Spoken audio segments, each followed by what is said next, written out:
Allô tout le monde, c'est Michel. Aujourd'hui, je vous partage mes meilleurs trucs pour réussir des beaux autoportraits.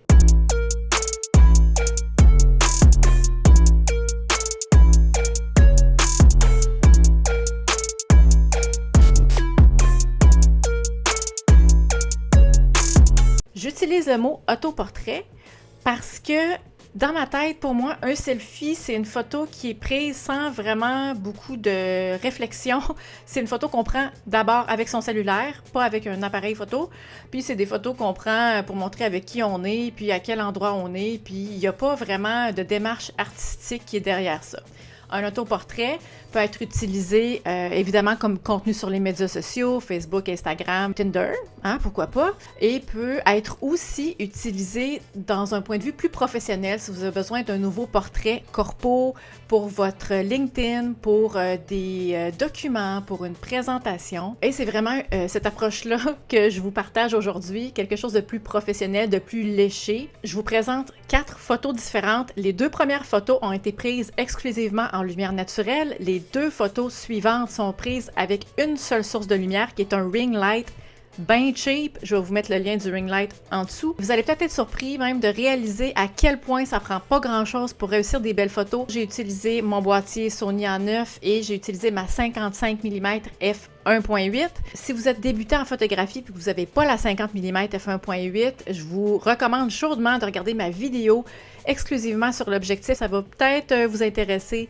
de le rajouter dans votre sac photo. Première chose que ça prend, un trépied. Ensuite, ça prend une application cellulaire, peu importe la compagnie, la sorte d'appareil photo que vous avez, Canon, Sony, Fujifilm, Nikon. L'application cellulaire va vous permettre de contrôler à distance votre appareil photo parce qu'évidemment que vous n'aurez pas les doigts dessus. Bon, on commence tout de suite avec la première photo. Vous voyez, ça c'est la photo RAW qui n'est pas éditée et vous reconnaissez un petit peu le setup. C'est mon setup ici quand je filme des vidéos. Alors j'ai mon mur en arrière de moi de couleur sarcelle qui est vraiment peint de cette couleur-là. J'avais pas le ring light, j'utilisais exclusivement la lumière qui est à ma gauche ici, qui est une grande porte patio. Alors j'ai beaucoup de lumière naturelle qui rentre. J'ai utilisé une grande ouverture, ce qui me permet de... Vous voyez, j'étais à peu près à la même distance que j'étais du mur quand j'ai pris cette photo-là.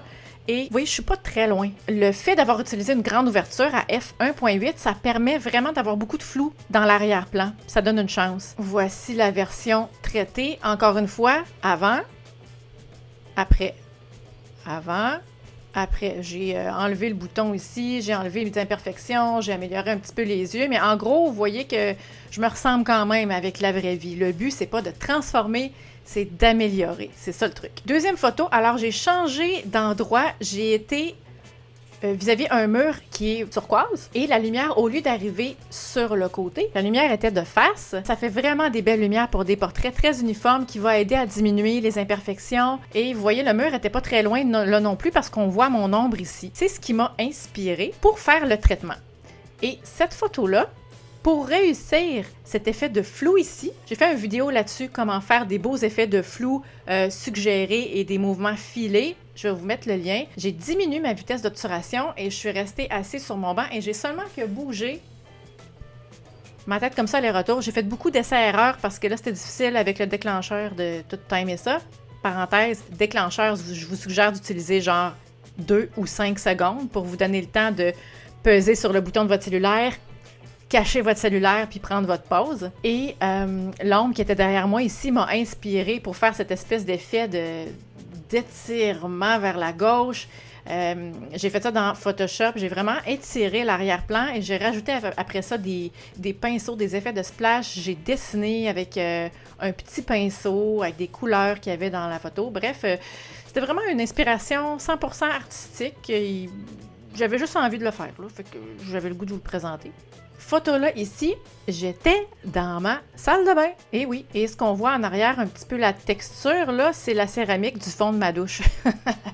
Et dans la salle de bain, vu que l'endroit est plus étroit, j'ai pas pu faire des photos plus larges comme la photo d'avant où on me voyait jusqu'à la ceinture. J'ai vraiment dû faire des plus gros plans parce que j'avais juste pas assez de place pour me reculer. J'ai installé le ring light juste à l'extérieur de la porte de la salle de bain, ce qui me permettait de l'ouvrir et de la fermer, donc d'augmenter ou de diminuer la quantité de lumière qui rentrait dans la salle de bain. Une lumière, encore une fois, qui est de côté Et dans ma salle de bain, c'était totalement noir, alors il n'y a pas beaucoup de lumière. Ici, c'est la lumière des murs qui se reflétait, c'est tout, du côté ici.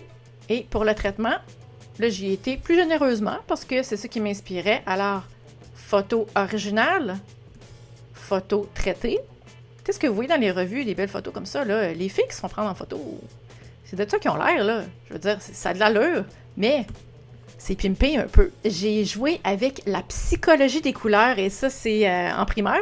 La vidéo de la semaine prochaine pour vous que je vous prépare. Vous voyez très subtilement dans les ombres et dans l'arrière-plan, j'ai rajouté une teinte verdâtre parce qu'en avant-plan, ma peau et mon gilet sont orangés. Et ça fait des belles couleurs complémentaires qui vont attirer l'œil. Dernière photo que je vais vous présenter, c'est vraiment une photo qui crée un effet dynamique. C'est exactement le même setup que pour la photo précédente, le ring light à l'extérieur de ma porte et je m'étais rapprochée pour que la lumière était vraiment plus forte et ça crée des ombres vraiment plus contrastantes. Dans la post-production, j'ai vraiment été jouer avec ça, contraste de haute lumière et contraste des ombres pour vraiment faire un effet dramatique. Si je vous montre encore le avant, après, c'est plus dramatique dans tous les sens du terme, autant dans le style de la photo, de l'éclairage, que du traitement de post-production. Le message que je veux vous transmettre avec ça, c'est on peut faire des belles photos n'importe où, même dans une mini salle de bain. Tout ce que ça prend, c'est de la vision, puis un minimum de compétences en post-production. Léo?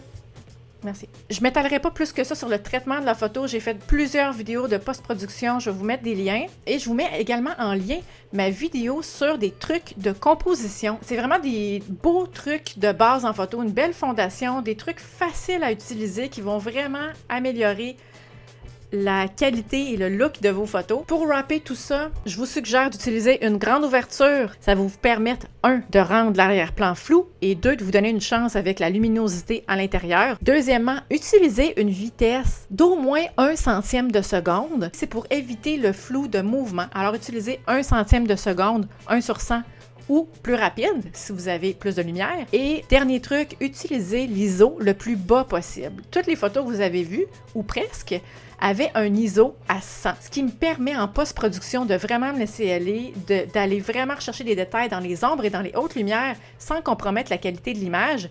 Et ça fait vraiment des photos qui ont l'air d'autant plus professionnelles. Si vous faites vous-même des autoportraits, je serais curieuse de connaître vos trucs. Vous pouvez mettre ça juste en dessous en commentaire. Merci beaucoup d'avoir été là, puis on se dit à la semaine prochaine pour une autre vidéo. Bye!